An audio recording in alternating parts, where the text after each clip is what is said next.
garoonka diyaaradaha ee magaalada Boorama ayaa muddooyinkii ugu dambeysay waxa ka socday hawlgal ballaaran oo markaasi dib loogu soo celinayo bilicdii iyo quruxdii uu lahaa. Sidoo kale garoonka diyaaradaha ee magaalada Boorama waxa kale oo dayactir ballaaran lagu sameynaya runway-gii ay diyaaraddu soo fadhiisan lahayd. Subaxnimadii hore saaka ayaa maayirka degmada Boorama Saleebaan Xasan Xadeyne weheliyaan mas'uuliyiinta gacanta ku haysa garoonka diyaaradaha ee magaalada Boorama ayaa soo kormeeray hawsha ballaaran ee ka socota garoonkaasi dib loogu soo celinayo bilicdii iyo quruxdii lahaa. maayirka degmada Boorama Saleebaan Xasan Xadi oo halkaas uu qorayntii ka hadlay ayaa sheegay in ka dawlad hoose ahaan ay dadaal dheeraad ah ugu jiraan sidii ay dib ugu furi lahaayeen garoonka diyaaradaha ee magaalada Boorama. hawlaha dalka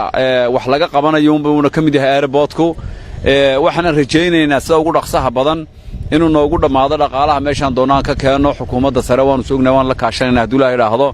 airportka kol hadaynu gacan u qaadnay inaynu xuduudihiisii sugno in levelinkiisii la sameeyo sidii technical ay noo sheegay injineerku fencing loo sameeyo la soo xayndaabo si aan dib dambeysoo loogu soo durkin guryaha iyo jagooyinka u dhowna waanu u dignay inay dib uga noqdaan kana waxaan rajaynayaa muddo dhow inuu dhamaado in this weekna in faladkaasi bilaabmo insha Allah muddo joogana shalayna waan soo hadalnay inta naga maqana waxaanu rajaynaynaa inay wax wanaagsan qabtaan ayaan rajaynaynaa garoonkaasi dhamaado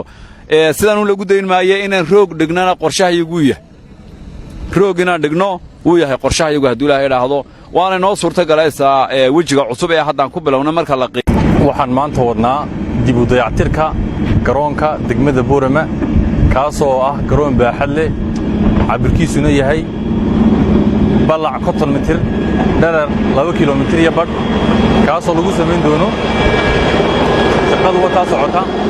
waxaa lagu sameyn doonaa cutting markii anigu maamulkii madaarka gobolka waxaan u sheegayaa in maayirku aad buu noola dadaalay xuduudihii uu lahaana ka wal marinaynaa oo waanu ka shaqaynaynaa in laga yareyn maayo